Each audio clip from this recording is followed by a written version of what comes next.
I think we are live now. Greetings, everyone.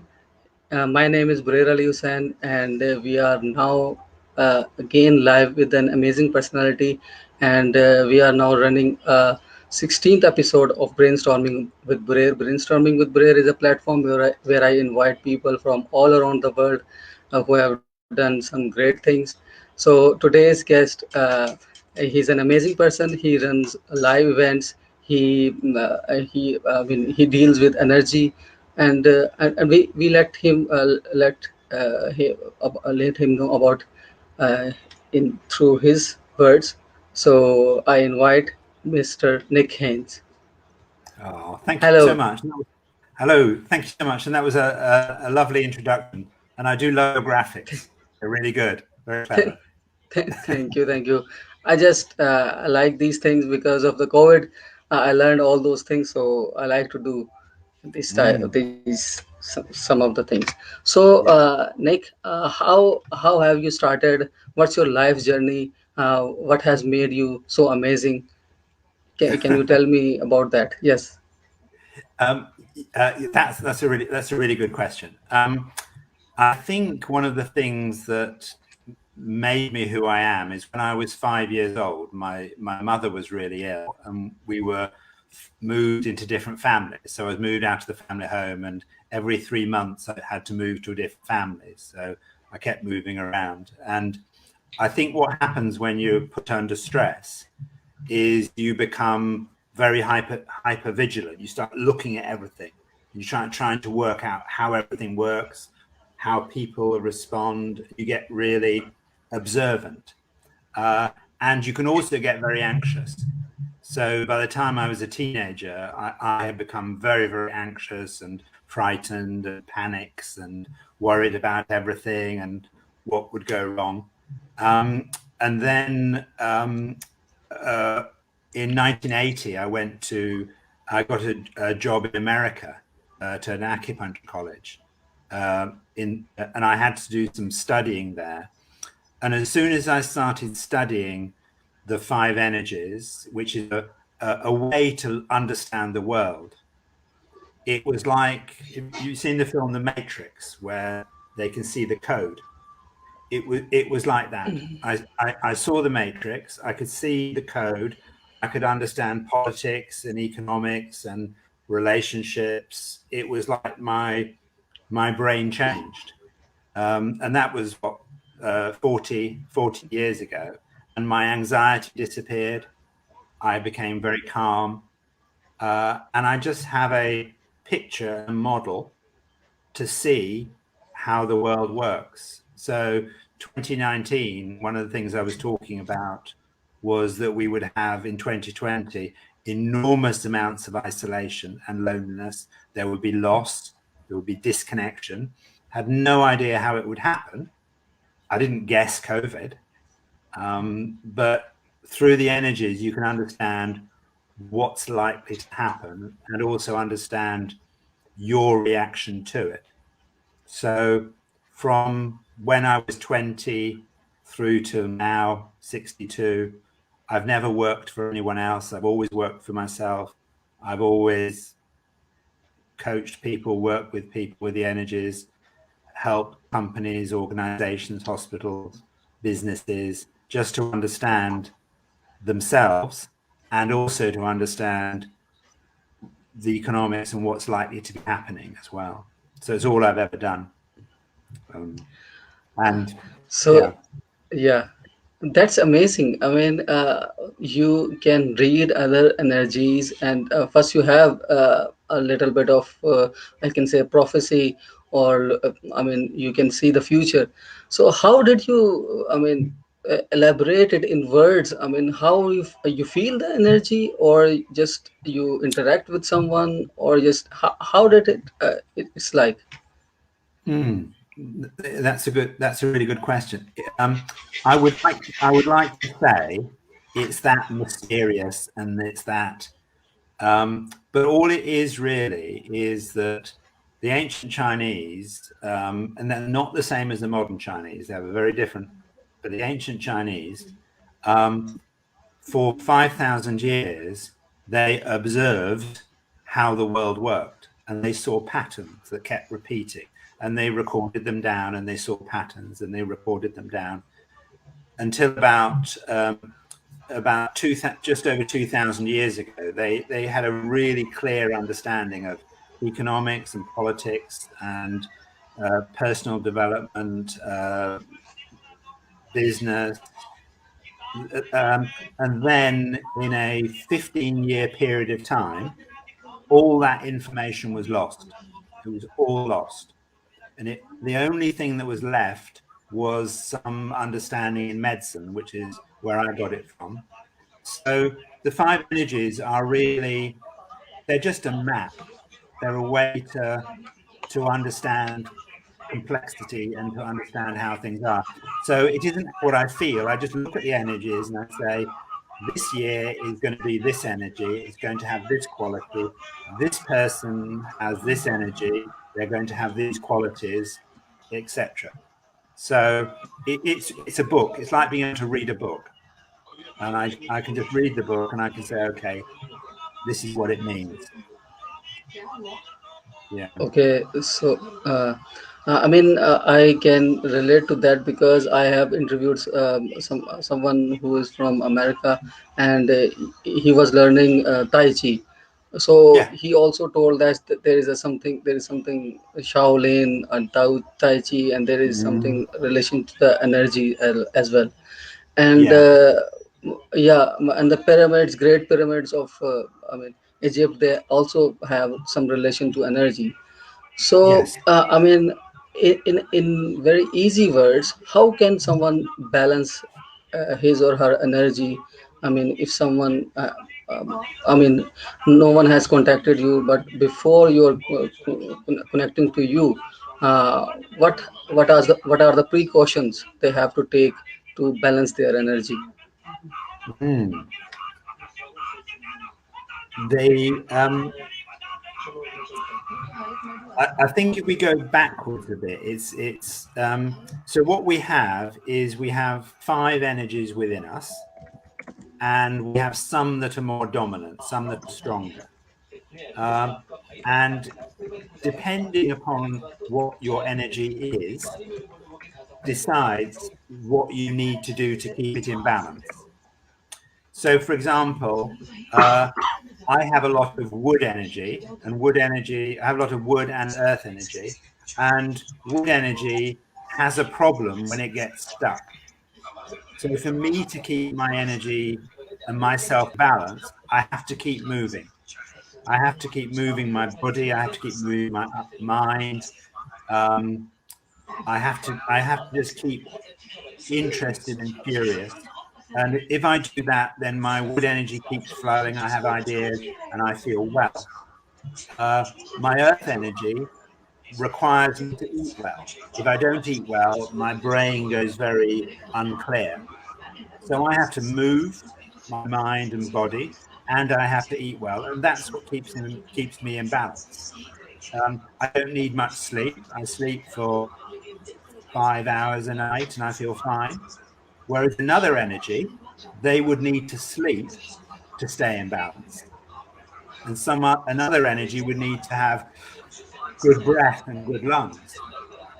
And then with fire energy, which is the 5th energy, they need to have laughter, they need to have contact, they need to have love. And so if something like COVID, where many people are shut away, if you have a lot of fire energy, it's very difficult. For me, I don't find it hard. But with fire, your fire goes out if you're not connecting with people. Yes, yes. So I can. the answer to your question, it depends on your energy as to what you need. So Okay, that's amazing. Like you have mentioned wood energy, and I mean the so other energies as well. How many energies are there? And 5 energies, I think. So there are yeah, 5 altogether. The okay, first one is water energy. That's related to winter.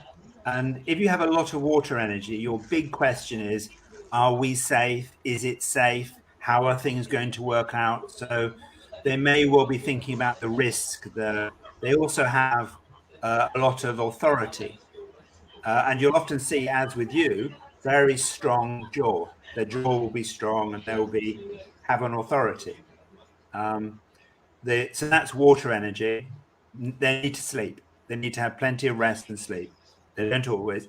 But wood energy related to spring, that's about new ideas.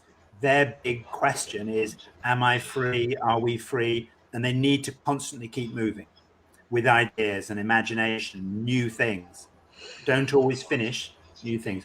Fire energy, that's related to summer. And their big question is, am I loved? Do I bring joy? Is there happiness? How are you feeling? Is it all good? And they need happiness, they need joy, they need fun, they need connection. Then earth energy is late summer. And their big question is, do I understand? Am I understood? And you'll often find there'll be teachers or they'll try to understand things. So when I had my early childhood trauma of being moved around, I didn't understand why it happened. So I became anxious because I didn't understand. And then as soon as I had the energies of the map, I could understand and my anxiety went. And then the fifth energy is meth energy, and that's related to autumn, to fall. And at that stage, things disconnect, they end. And that energy is always saying what's missing, what is incomplete, what needs to be done. So they're very precise. And we can have one or two of these energies stronger in us. So those are the five energies with a little overview. So, in your website, you have mentioned a test. What's it all about? Can you explain a little bit? Yeah, yeah, Vitality test. Yes. yes, the vitality test. So Yeah. I had when I had a very busy practice, I had a 2-year waiting list to work with me. So people had to wait 2 years before they could see me or have an appointment. So I thought it would be really good if I could create something online that anybody could take and find out what their balance of these five energies are. So that's why I created the vitality test. It's completely free. And it tells you your balance of these five energies and then gives you advice about how to live with it, how to support it. And it's completely free to anybody. And we have thousands of people across the world, all over the world, take it all the time. And yeah, it's very popular, and it's free. Yeah. So I recommend everyone to go and check it out because it's amazing. I have seen some of the questions, and Mm, they are great. That it helps analyzing yourself, that how we are doing and how can we contribute to the society, and how mm, at the end you will get the answer that what is your energy and where you should work on. So yes. if someone has a problem, or I mean if someone has a low energy of anything, any one of the energies, so how can he contact with you? How can he I mean uh, how do you suggest him? Yes. So the best thing to do is to take the vitality test. It will give contact details. We have a Facebook group, and people ask questions. We have we run little courses for people to get to know your energies, and things like that. And then I have there on the website you'll see books. I've got books written about them as well. So there's one all about relationships, because that's very interesting. How does one energy get on with another one? What would be the problem? What would be the issue? What would be the challenge? So if you go to Five Institute, and I think fiveinstitute.com, and I think you're going to put a link. It's Yeah. all there. Lots of free content, lots of ways to support. support each other. And it's also, I think the energies are very, very important in terms of how we get on as a culture, how we get on as a world.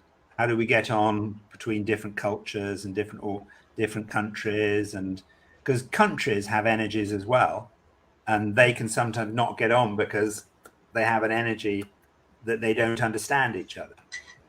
So if we can understand the energies, we can understand other countries and why they seem. So America has lots of wood energy. So they're all about freedom and this and that. You can't hold me down, ideas and stuff. And that can be quite tricky for other countries because injustice and stuff. And other countries have different other energies. So we can understand countries and people. And then I also have a lot of work that I do with something called the No More Boxes movement.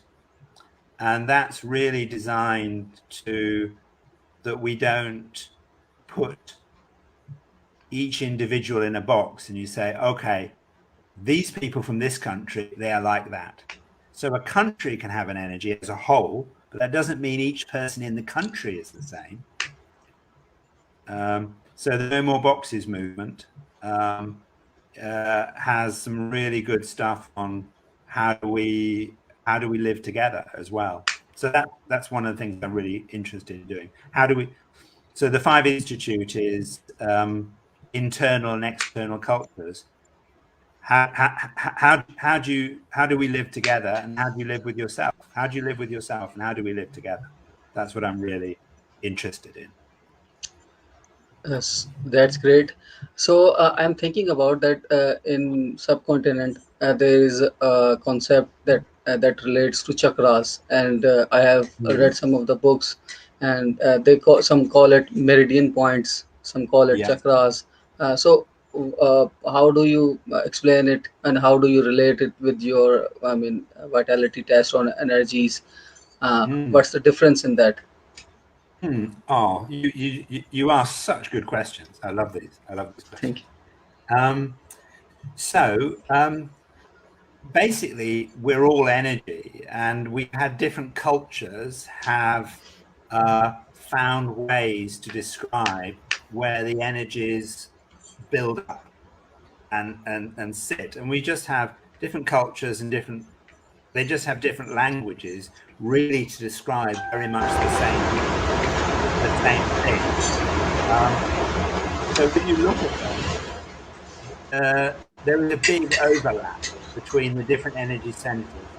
So the chakras are where certain energies start to build up, and the acupuncture channels and the points are where those energies build up in certain places or come nearer to the surface. But they're very, very similar. And would you like to hear a funny story? I'll tell you a funny story. Yeah, definitely. Well, I would like to. I think it's funny. I think it was funny. So there was this man in America who invented a machine that could measure the certain parts of the skin where you had more energy and less resistance. And he spent years and years mapping out where all these individual points were on the body to show where this machine was picking up less skin resistance. And he mapped it all out, and he spent all this time mapping it out and then presented it. And someone said to him, that's exactly the same as the acupuncture points. All he'd done is he just found the points with the machine. So I think he spent nearly 10 years working it all out, and he could have just looked in an ancient Chinese book and seen them all. So I found it sadly amusing. So Yeah, amazing. So I also remember there is a technique that is well known, EFT technique, emotional freedom technique, yes, where you hit some points, some of yeah. like near the nose or and on Yeah. that. So they are also related. So I mean, what I see that every culture has something related to the other culture. We just all need to open up ourselves, or be ready to learn something new. Yes. So there's a term that is widely used, that is called learn, unlearn, and relearn. And in Mm. today's environment, I feel that we have to unlearn to relearn new things, because it's the new normal. So how Mm. do you how one can unlearn and relearn different things, because it's a difficult thing. One has to master it. Mm. So I find the energy is really helpful for this when you do it. So say if you're with a group of people and you're introducing something new, you've got to let go of something old and you introduce something new. What you have to do is you have to be aware that each energy will have a problem with something new and a problem with letting go of something old. And once you understand what their problem is, then you can help them with it. So if we just go back to the energies, and it's related to each of the big question again. So water energy, if they don't feel safe with the thing that is new, or they don't think there are enough resources, they'll go, oh no, this isn't safe. We don't have enough resources. We can't do it. It's too risky. And they won't be able to let go of the old and come to the new. If people with a lot of wood energy and their big question is, am I free? Are we free? If you force them into something new that they don't think is their own decision, they'll go, no one can tell me what to do. Oh no, don't tell me what to do. Oh no. And they won't do it because they're being told to do it. Even though it might be sensible and it might be really good, nobody can tell me what to do. Nobody pushes me, and they won't do it. People with a lot of fire energy, which the big question is, am I loved? Do I bring joy? You introduce something new, but you fail to celebrate their past. And you say, God, haven't we done well? Wasn't it fantastic? We did brilliant. Now let's do this next thing. If you just say everything was wrong in the past, let's do this new thing, they'll go, oh, didn't I do good enough? Wasn't it good? So you have to celebrate and be happy about everything that went on, but yet move forward. People with a lot of earth energy, if they don't understand what it is that they're meant to do or understand why they're meant to do it, then they will get very stressed and not be able to do it. And metal energy, with their big question, what's missing? Is it complete? If what you're suggesting is too imperfect or too inefficient, then they won't want to do it. They'll say, well, no, that's not good enough. You're missing this. You haven't done this. This isn't right. I'm not doing this. It's just not good enough. So they won't do it. But you've got to get them to realize that when new things happen, when something is new, it's forming in an imperfect state. So they have to recognize that new things will be imperfect, and their job is to make them perfect. And with the water energy, you have to make them realize that actually you're the person to make this new thing safe, because that's what you think about. And with the wood energy, with this concern of being trapped and think, well, you come up with ideas, you be the inventor, you be the creator of these new things. And when they're like that, they're fine. And fire energy, you get them on board and they get everyone excited and they're all happy and let's all do this. Come on, everybody. And they talk and they communicate and they share and earth energy, if you can spend the time so they understand, they can be then the teachers for everybody else and bring us all together through understanding. So if we're going to create change and we're going to move, we have to recognize that some people have a dominant energy, and that energy needs something to be okay. And once we get that, then nobody is wrong. We're all just our energy, and we need. So I have to have a bit of freedom, want to have some fun, and I need to understand what's going on. If I don't understand what's going on, I'm stressed or I'm panicky, which is what happened when I was a child. And now I do understand everything. I have no anxiety. Does that make sense? Does that make sense? And that was such a great question. Thank you for that. Thank you for coming to my show, and I can relate to this because when someone has a good relationship with someone, he usually says that that person understands me, and what's happening behind that, that the person is, I mean, helping out his energy in Yes. balancing or in sharing that energy and mitigating the all of the, I mean, negative things. So because of the COVID, people are suffering from, I mean, different things, that is anxiety, stress. But the main thing, I mean, that is not the main thing. I don't think so. But people have problem of money. So what is the frequency of money? Because everything has a frequency. So how do you explain that money? How can we connect with money, and what is the frequency of money? Oh, I really hope my answers are as good as your questions, because your questions are just, yeah. So there are three things about money that we need to consider. The first one is what I call social conditioning. So this is your energy about money has been given to you from previous generations, and also from the stories and the books and the films and the things that you heard. So society has conditioned you to have a relationship with money that might not be helpful for you. So that is kind of like socially conditioned in you. We have and it's starting in June. We have a game called the Game of Boxes.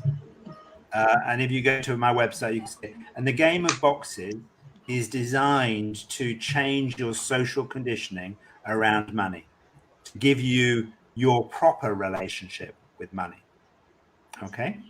So the first thing to recognize is we all are social conditioned by our society, and that will give us a confused or unhelpful relationship with money. And money might come towards us and we go, oh, no, no, no, no, and we push it away because we have a belief that if I'm wealthy, I'll lose my friends, or if I'm wealthy, people will try to steal it, or if I'm wealthy, stories, stories, stories. So those are socially conditioned. The next thing we have with money is to do with our direct energy, our energy ourselves, as to what we will do. And it can often be how we over and we underspend. So people with a lot of water energy, big question, am I safe? Is it safe? They will always keep overspending on keeping safe. So insurances, I won't do this, I need to have resources, I better not spend this, I must have some money, I must keep safe. So they sometimes don't make money because they're worried the whole time they'll be under-resourced, and they often build up big reserves of money or spend the money on insurance to protect themselves in case they don't have it. Whereas wood energy, they will overspend on their brilliant ideas. So I spent all my money on another great idea. I've had an idea. I'm going to spend some money. I'm going to do this. Or they'll spend their money to be free. So they'll take a lower paid job that means they can work the hours when they want to work and no one can tell them what to do, and they work for themselves, and they could earn more money somewhere else, but being free is more important.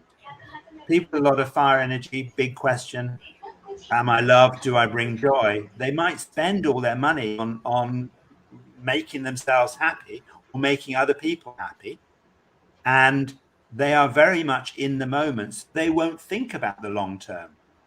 So you have someone in a marriage with water energy thinking about the long term, and someone else with fire energy thinking about the moment. Then earth energy, which is, do I understand? Am I understood? They will spend all their money on education. And I spend my money on good ideas, and then all the rest of my money, I just spend it all the time buying books, reading, understanding. I spend it all on education because I'm worried I don't understand. And metal energy, big question, what's missing, what isn't there, this perfection thing. They will either not spend any money because they don't want to waste it, or they will spend crazy amounts of money on the very best thing. So they can have a car that's perfectly all right, or a music system that's perfectly all right, or clothes that just are fine, are okay. But they will do that. They will go and buy the very best clothes, or the very best car, or the very best. So our energy will determine what we spend, how we save, and our relation. So you have social conditioning, and then you have your energy. And then the third thing is, it's really how good are we at leveraging our talent and skill?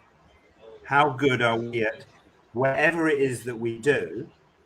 How can we get more of that through leverage? So you have a great talent around interviewing and great questions, and you're leveraging through uh, StreamYard, Facebook, YouTube. So you're using that to get more people to listen to your great questions to then. So, but every energy will leverage in a different way, and they'll have a different way of getting money to flow towards them. So, so they'll each do it in different ways. And if you understand your energy and you understand your leverage, then you can get money to flow towards you. Unless you have social conditioning that then says, no, I don't want it. Or it comes your Yeah. way and then you spend it in crazy amounts because your energy says, buy a Ferrari. Look, so the game of boxes is all about, and it's played over 21 days, and it's all about changing our social conditioning, getting to know our energy, and being with other people that are exploring this. So I hope that answer was as good as your question. Definitely, definitely. I got my answer, but it leads to another question. That is, yeah, because you talked about social conditioning, and Mm, social conditioning. I mean, you have a program that is coming for that will be going on 21 days, and someone who wants to who wants to change his mindset, he wants to do something on his life.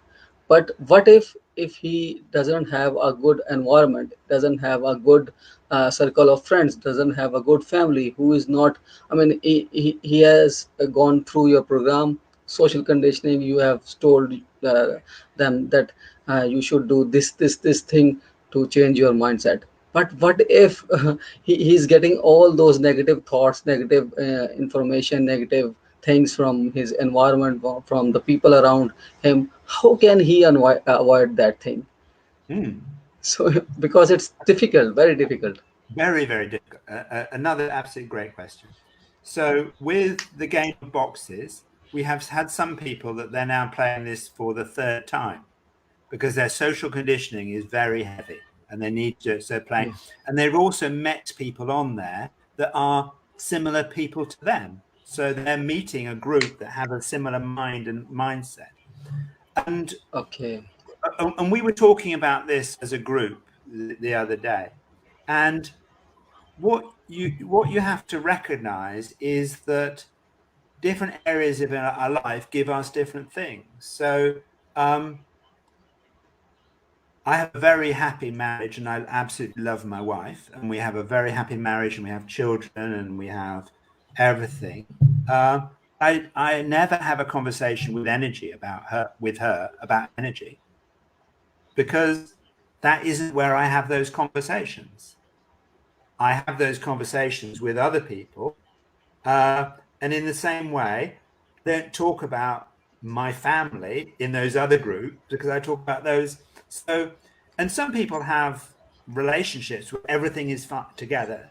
And my family, my brother, who I love dearly, my brother, he doesn't understand what I do, isn't interested in what I do, doesn't have the same thing. But I have other brothers like you who we can have these conversations with. So, no, just because we just need to know where we can have those conversations. And some people say, oh, get rid of all those people that are negative. No, just know who they are. And what do they bring? What do they bring? So I have a group of Yeah. friends who we never talk about the stuff that I do, but we have fun, we enjoy each other, we are good company. But what is interesting is that sometimes with people that you don't talk about this energy stuff with, when things get very difficult, and I've had people contact me and they've said, Nick, you do all this stuff with mindset and energy, and I've really been struggling. Can we have a conversation and talk about this stuff? I go, yeah, absolutely. And I give them a little bit. They come to me. I don't then say, oh, you need to do this, you need to change your mindset. That's their life is their journey. So I have brothers online and offline like yourself that have these conversations, and I have friends and brothers in the outside world that we don't, and that's fine. That's fine. That's great. That accepting the change and accepting others as they are, Yeah. this is just this is humanism, and this is Mm. that's what we have built for. So Yeah. And the other because thing I think, everything, can I, yeah, the one, sorry to rude of me to interrupt, no, but no, no, no, no, the other thing I think is really important is if we live to our highest self and we say, this is who I am, and this is what I stand for, and this is what I believe in, then that's all you can really do. And people that are interested in that will gather around you, as you'll have people gathering around you, because you say, this is what I stand for and this is what I'm about. So being true to yourself then gets to be your banner. So what banner do you walk behind? And you and I walk behind a banner of humanity and connection and unity. And that's why we've started a conversation and we've met each other online, because we're walking behind a very similar flag. Are we identical? Probably not, but we have a similar flag. thoughts. Yeah. You have hair. I'm jealous. I have no hair. It's all going. You've got great hair. Thank you, thank you. Probably after some years, I will be Yeah, identical like you. very true. So Maybe not. Let's pray that that isn't the case.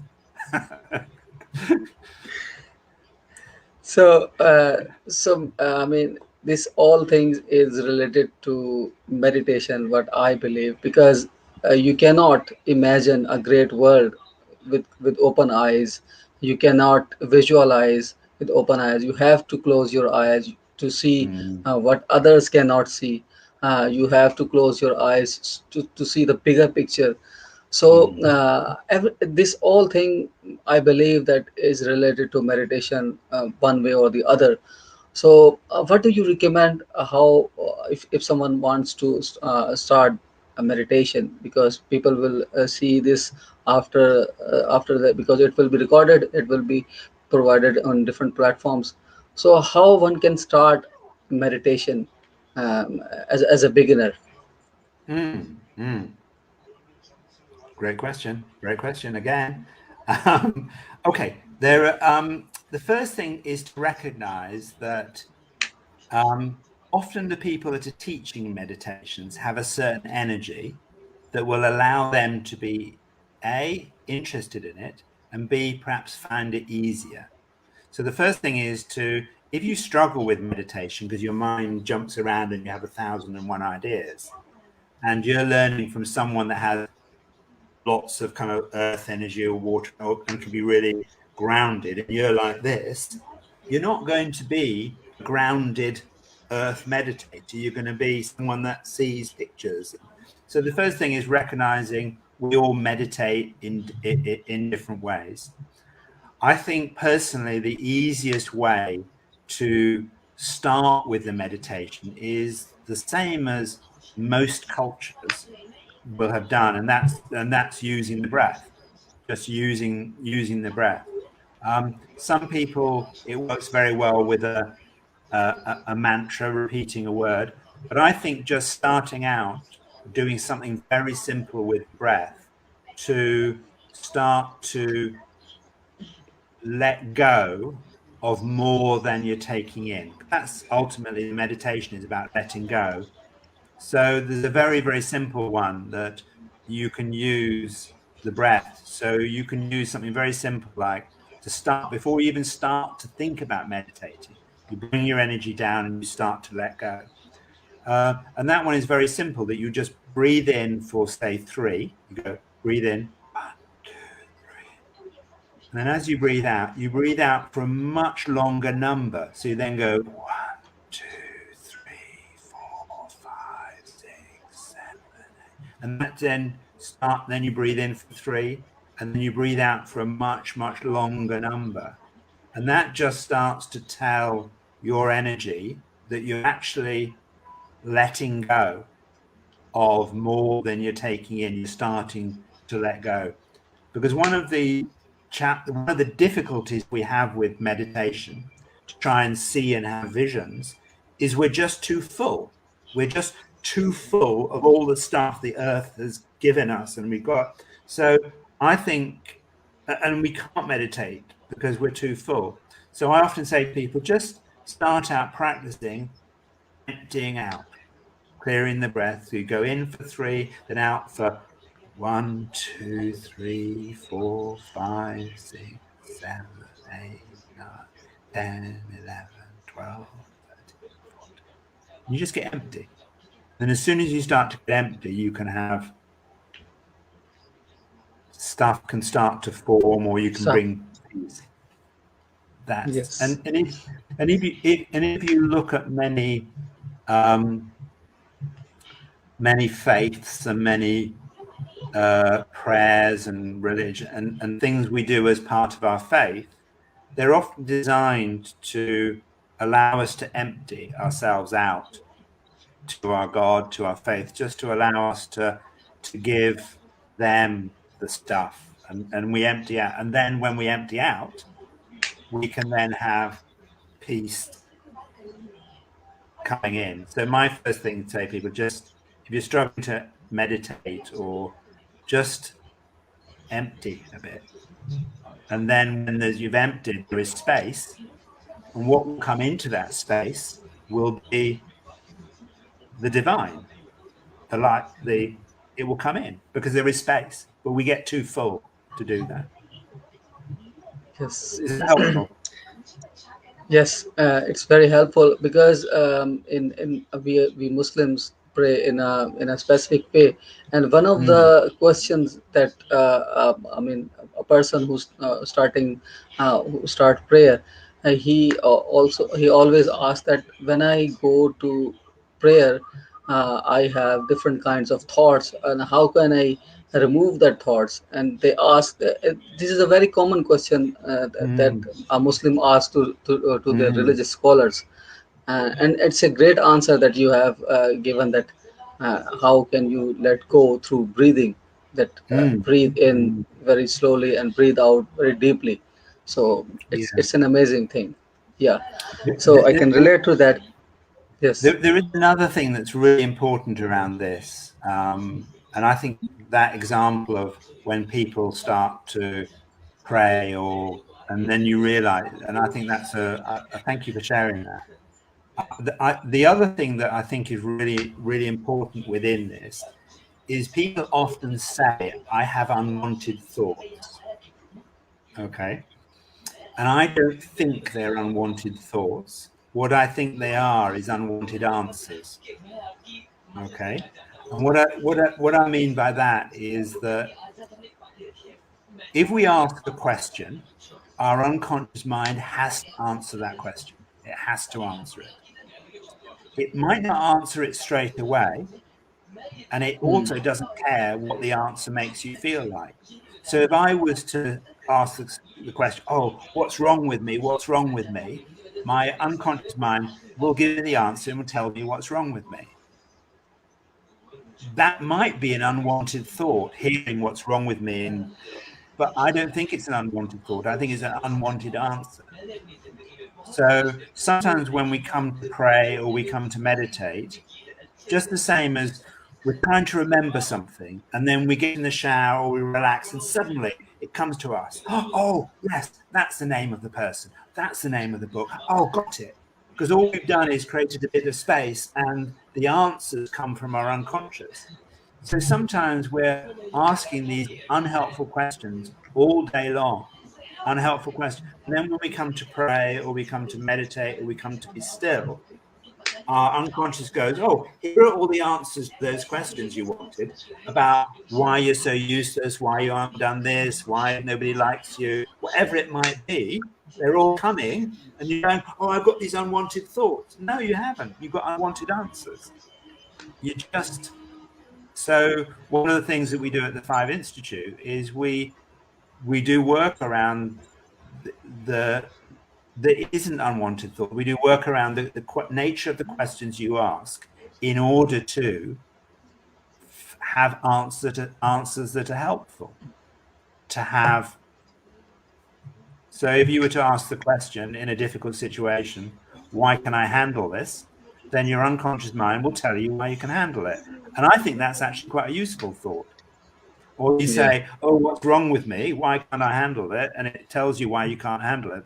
I would call that an unhelpful thought. And that's what sometimes happens with our prayers. It's just a load of unwanted answers to questions we never should have asked. Yeah. And that's one of the reasons why people get a different kind of revelations, different kind of ideas while they are taking shower, while they are in washroom. So that's one of the reasons.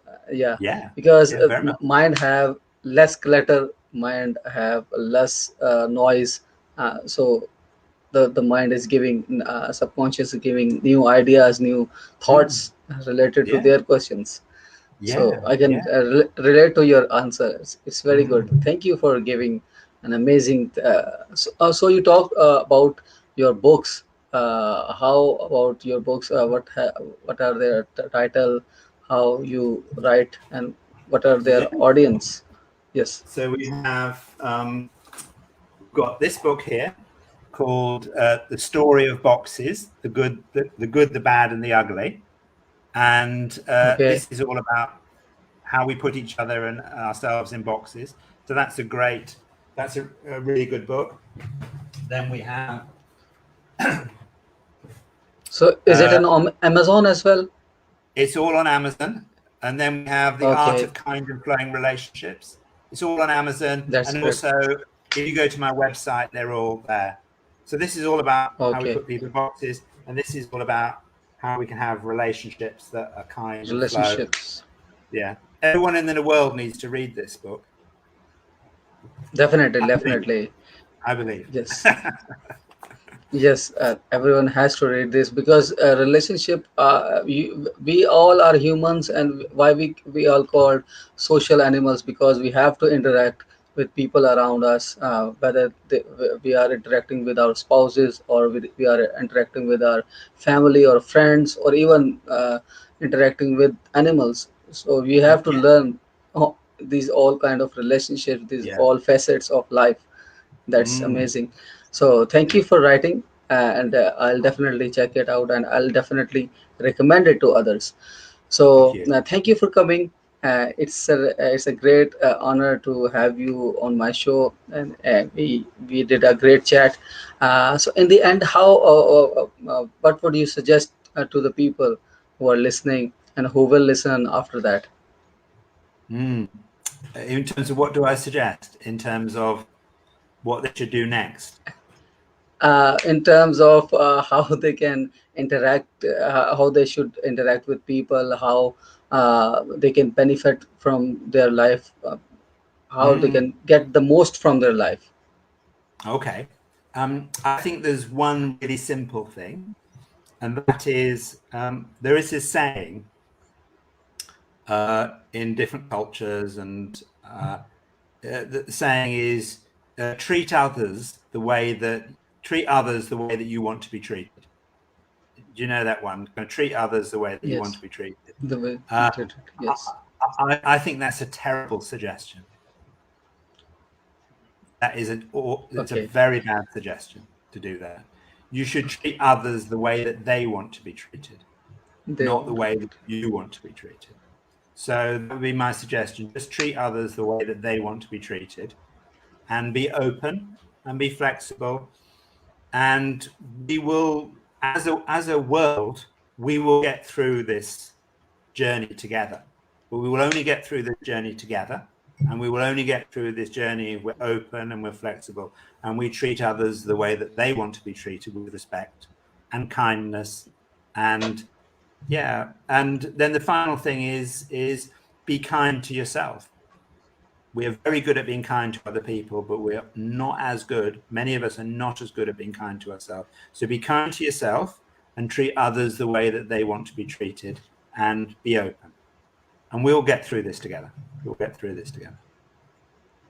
Thank you for the great answer, and it's an amazing talk, and I have learned that how people from different perspective, how one can see different things from a different perspective, and I hope we will meet again and again, and we will have a, I mean, maybe in future we will have a collaboration. So in the end, I will say that you should go to his website. It's a great test, a vitality test. I have given that test. It's an amazing thing, and also you should read his books. It's an amazing uh,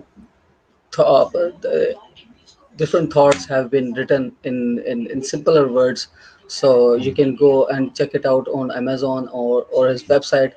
So we will meet again, or Yeah. with another guest, in this show, but we will have another guest. So till then, bye bye.